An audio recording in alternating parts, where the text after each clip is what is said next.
Hey there, travel lovers. Is your trusted cruise and Tauck tour and Africa safari expert Shawn Power here. And today you can probably see that I'm sitting on a cruise ship.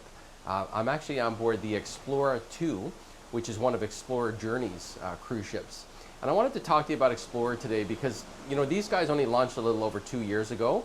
So right now we're in the end of 2025, and these guys started in the summer of 2023. So they're a little over 2 years old, and a lot of my clients still haven't heard of them yet. You know, when I first bring them up, they're like, you know, who's Explora? I haven't heard of them, what they're all about.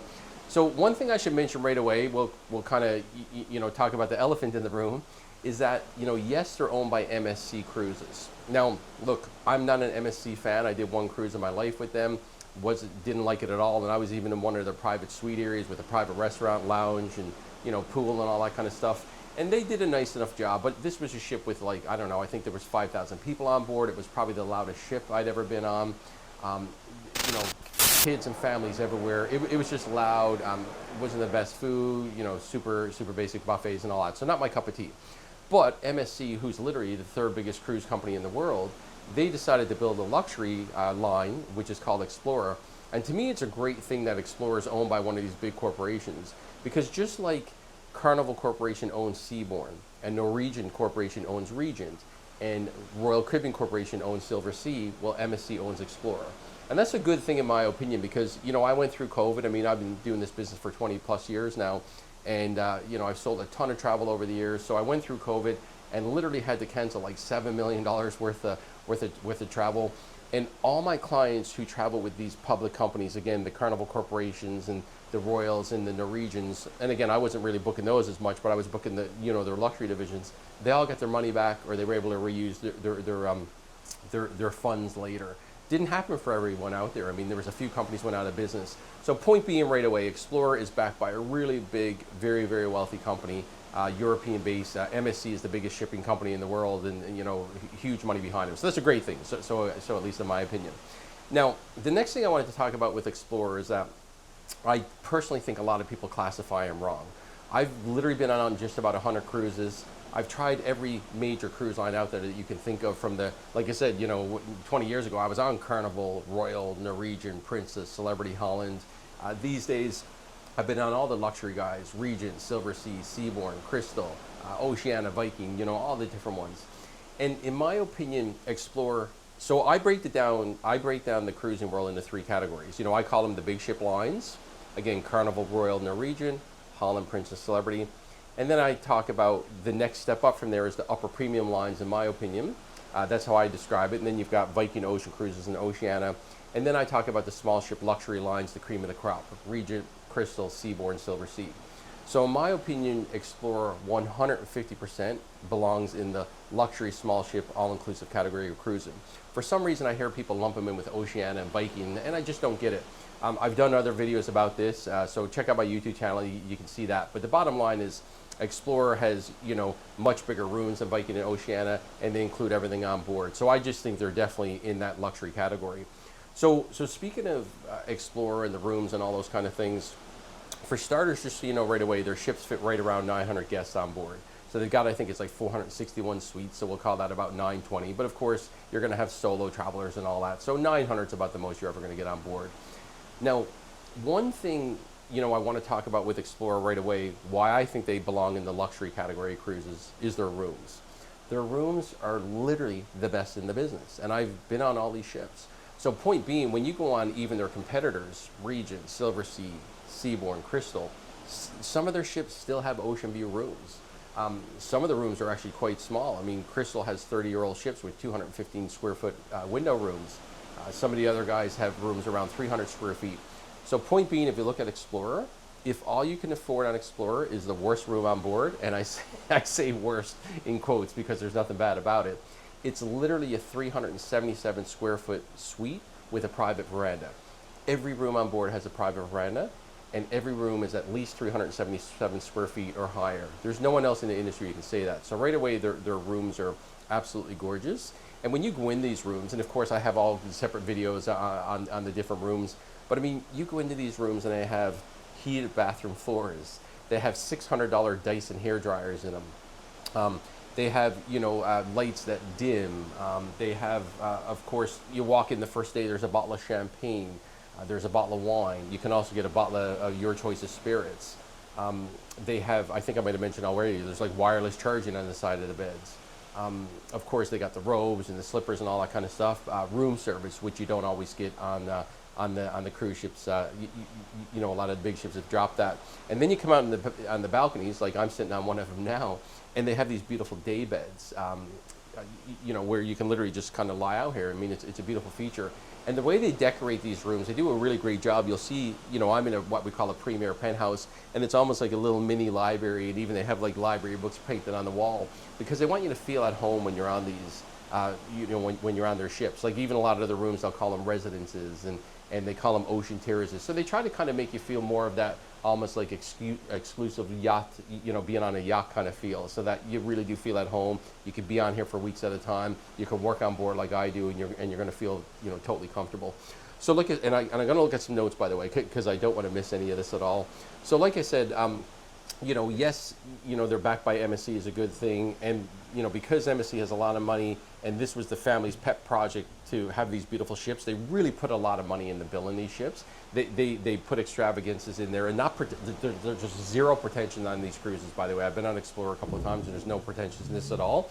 But the point is, they put so much attention to detail and everything, because it was really, like I said, a pet project of theirs that they had in their, you know, mind for literally decades. And so I think they overspent on these ships, and it's a good thing for us, you know, us clients, because we really get to enjoy, you know, everything that they built. Now, speaking of, you know, maybe what's a little bit different, because I alluded to some of the other companies earlier. One thing I noticed with Explorer, it's a younger average age. I don't know exactly why that is. I mean, maybe because the ships are super modern. I mean, like I said, the first one came out in 23. They're all going to be out, I think, by, is it 28? I think they're going to have 6 of them out. But point being, you know, these are beautiful looking ships. It almost feels like you're walking into maybe like a beautiful New York hotel, or somewhere in Milan, or, you know, some of these Shangri-Las and that kind of thing. So beautiful lobby bar. But really nice looking ships. I think also as well, because maybe they're a European-based company, I think people, you know, put more money into travel when they're younger. You know, in our part of the world, I think people just work in their younger years. But I do think younger people, you know, do spend more money on travel in Europe and those areas. So what I notice when I'm on board Explorer is that instead of the average age being like around 70, which it is on a lot of these high-end luxury lines, like there's so many people on board. Like I'm 51 myself. I feel like I'm right around that average age. Maybe it's more around 55 or so. But point being, there's lots of people I see on board Explorer who are in their 30s and 40s. Of course, you got lots in their 60s and 70s and 80s and everything in between. But the average age is definitely younger. So you're going to notice that for sure. And then the other thing I notice is that it's much more casual dress. There is really no dress code. Even at night, you'll see the guys in a nice pair of dress shorts and, you know, casual, you know, we'll call them cruise shoes, deck shoes, and a nice collared shirt like this. No one's walking around looking, you know, terrible with, you know, torn up jeans or, you know, strapless shirts or whatever. But point being is that no one gets excited here about what you need to wear. So when I've been on some of the competitors of Explorer, you've got to wear sport coats in a couple of the restaurants in the evenings, or they won't let you wear dark jeans. Of course, there's definitely no shorts. And I get this question all the time from my clients. They're like, how can I be more casual? You know, I like these companies with the big rooms and the inclusions, but I just don't want to get dressed up. Well, Explorer could be one for you to look at. So like I said, that's just something to keep in mind. And then speaking of clothing, because a lot of people even ask about laundry, they do have self-service laundry on board. So even if you come on board for a couple of weeks, feel free to bring as much clothing as you need, because you can do that self-service laundry. There's no charge at all. And if you're the type of person who wants the laundry done for you, you know, as normal, I'm going to be, you know, on Explorer, most of my clients are going to get hundreds of dollars of onboard credit from me. Some cruises, they'll get a free excursion instead, but a lot of times it'll be free onboard spending money. And even if you book directly with Explorer, you can move your booking to me as long as your final payment's not made. So the point is, we'll get you some onboard credit so you can, you know, have your laundry done for you if you really don't want to go to the laundry room and do it yourself. But point is that it's much more casual on board. And you can also dress up as much as you want. You will see people with nice sport coats and ladies with beautiful dresses. But it's almost like a restaurant at home in town. Some people will be a bit more casual, some will be a little bit dressy, and no one cares. You know, everyone's relaxed about it, and no one gets excited. So the clothing is something to really keep in mind. Now, one thing I really like as well on Explorer, I really think they do a great job with the food. So I've always said Oceania has about the best food in the business. Well, if I'm not mistaken, when I was on board last year, it sounds like one of the top people at Oceania was brought over to Explora when they first started doing their culinary program. And it doesn't surprise me because I notice a lot of the same dishes and stuff. Point being, they do a fabulous job with their food. They have four main restaurants on board. We'll call them almost specialty restaurants when you look at the other ships. There's an Asian place, a French place. There's like a Mediterranean yacht club, which is food from all the restaurants around the Mediterranean, and there's a beautiful steakhouse. These are places there's no charge at all. These are high-end dining experiences. It's like going to a restaurant at home that you're going to spend $200 or $300 on. There's no charge to go into any of these. You're going to really enjoy them. During the day, like usually Sakura is open for some sushi and Asian food during the day. So point being, there's lots of great food on board. There's also a higher end Italian restaurant, which is a 7-course tasting menu. That's the only place that you're going to pay for. I think on board this cruise, because I'm actually going tonight, it's about $165 a person. Again, if you're one of my clients, I'm sure I'll have some onboard credit for you, if not a free excursion. But the point is, that's the only place you're going to spend money at on board for food, because it's a smaller place. And again, it's a very in-depth 7-course dining meal. There's also so I don't want to call it a buffet because we all know what buffets are like on cruise ships. Here they call it the Emporium Marketplace. And it really is, it's like a high-end food court, we'll almost call it a high-end, it's just a beautiful experience. So for one, when you go up there, everything is covered by glass. You cannot serve yourself. So right away, that just elevates the quality of it all, at least in my mind. You don't need to worry about people putting their hands on it who maybe haven't washed the way they should or whatnot, because I know a lot of people get grossed out by buffets. This is not a buffet. It's almost like action stations. You go up there, and like in the evenings, I mean, this is a restaurant. You can get dressed up and go up there, and even though it's kind of almost like self-serve in a way, there's a beautiful area where you go over and you get lobster tails. You can get beautiful grilled shrimps. Some nights they'll have in the seafood area. They always have ceviche. I don't know if I pronounced that right. I never do. But they also have like crab up there in the evenings. I saw some Alaska crab, some Dungeness crab. They had oysters last night. Some nights they'll have beautiful mussels. They've got other areas with a beautiful, fire, what do you call that, the wood oven pizza. I mean, some of the best pizza I've ever had at sea. They have beautiful carving stations. They'll have, of course, burgers if you just want a casual evening. All kinds of beautiful salads and meats and cheeses and desserts. Point being, though, again, a pasta station where the pasta is like freshly made right in front of you. So point is, this is all kind of like cooked to order. Not just sitting there all night kind of getting, dried up in that. It's a buffet feel in a way, but much more elevated. And again, this is, an area that you can go up, and if you want to dress up and have a nice night with your partner, you're not going to feel out of place at all. It's not a buffet like on a big ship. So really nice. And of course, there's room service on board. You're not going to pay for that at all. And there's some other areas like a beautiful cafe, coffee bar. You can go to the, to the lounge in the front of the ship, and they'll do some, casual food there as well. So the point is, I think there's like 9 places you can eat overall. You're not going to go hungry and explore. And this is high quality food, like you're going to beautiful meals every night. Again, nothing pretentious at all. But again, it's going to be, really high quality. So excellent food on board. Another thing I wanted to talk about, of course, drinks. So, this is an all-inclusive cruise line. Besides that one restaurant, the Anthology that I mentioned, and again, if you want to go there, hopefully I'll have some credit for you. But the point is that there's really nothing else to pay for on board. The meals are all included. The gratuities are included for all the staff on board. The drinks, like you go to the bar, you're not going to pay for any alcohol. They're always serving wine at all the meals. If you want a Bailey's after dinner or a scotch or whatever you want, that's all included.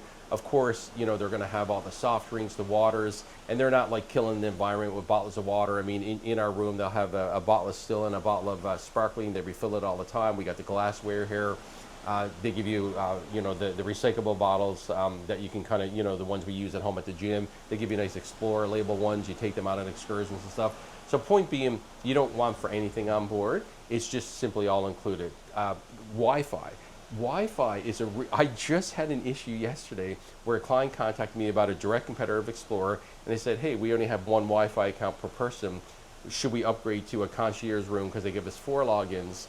We want to do that because we will then get streaming. But that's actually not true.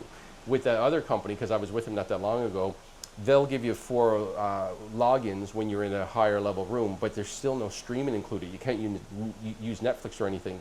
You have to pay like another $20 to $30 per day on top of it in order to stream, you know, depending on the length of your cruise. So point being, with Explorer, they give you 3 logins per person, and it's literally streaming Wi-Fi. I don't know any other company out there who does that. So that's great for someone like me, because I want to be on my phone and I want to be on my laptop at the same time. Some people might also want to be on an iPad or something. And then also, like I said, for streaming, I can make calls because my phone is web-based. I can do that without paying any more money. With a lot of companies, I got to pay hundreds more in order to be able to stream and use phones and that kind of thing. So point is like everything on board is quality, from the Wi-Fi to, like I said, all the inclusions where you're not having to, you know, tip, or you're not having to pay for drinks and all, you know, other kind of stuff. Another few, like, speaking of inclusions, let's go to wellness. Wellness is a really big deal on board here. Again, if you're not the type of person who likes to exercise or do anything healthy, that's okay. You're fine. But if you're someone who likes to be healthy when you're traveling, there's a lot of opportunity to do that here.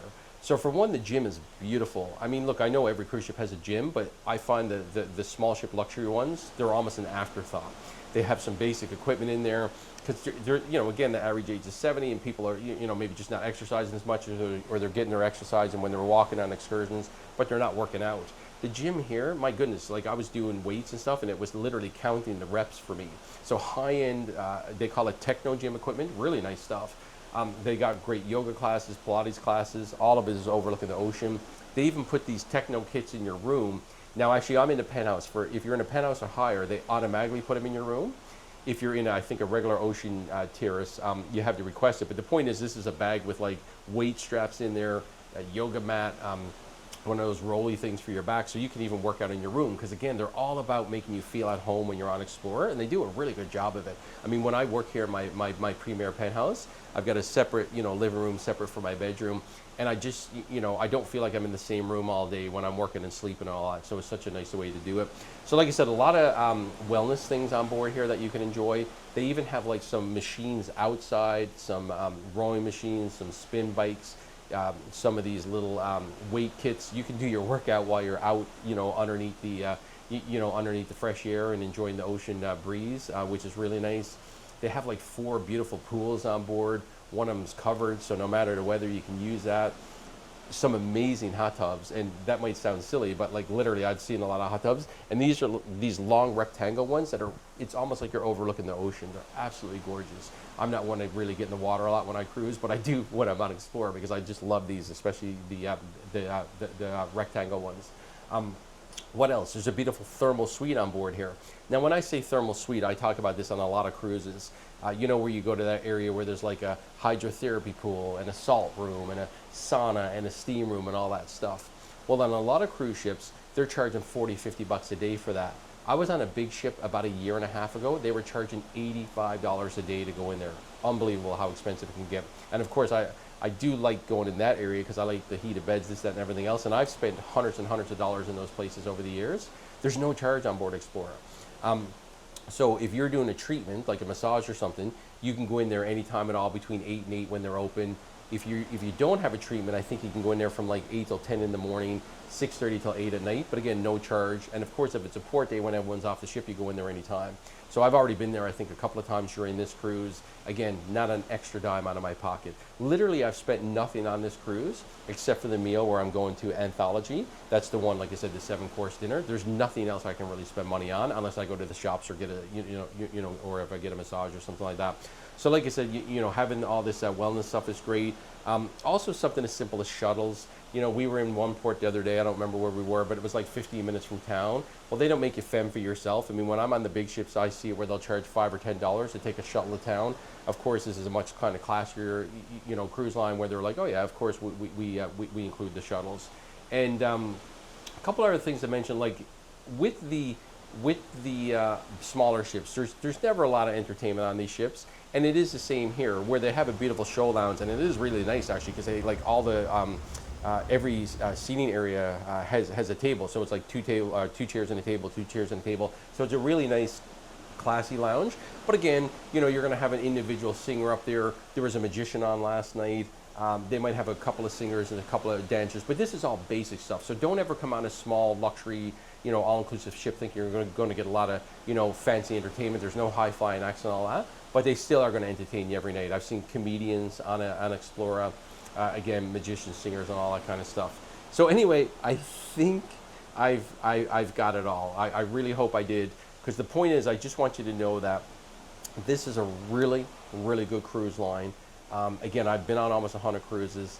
I 100% think they belong in the luxury category because there's nothing to pay for on board. The rooms are literally the best in the industry. The food is fabulous, and I didn't even bring up the service. I have been on, again, so many cruises, and I've seen so much service out there.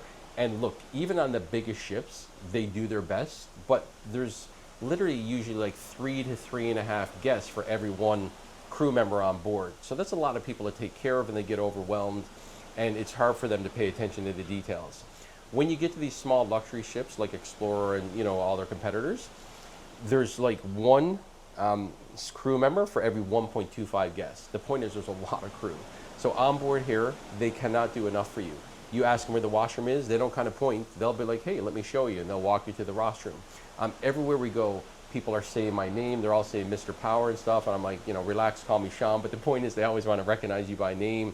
The room stewards, I mean, everybody is so nice. They're always asking how you're doing. I never walk past a crew member who's not smiling. And again, on the big ships, I usually get a lot of that as well, but you can see there's always some who are tired, a little bit grumpy. You can hear them kind of talking with each other, a little bit negative sometimes. I haven't seen that at all on board. So like I said, so on board here, the crew is truly fabulous because again, they don't have to take care of as many guests per each crew member as they do on the big ships. Also, too, the crew told me they get free Wi-Fi on board, and they said they can stream with their family. And they all said they're just happier because they get to talk to, we all know if you're in the cruising industry, these people, work for 6 to 9 months at a time. So it's got to be so hard not being with their family.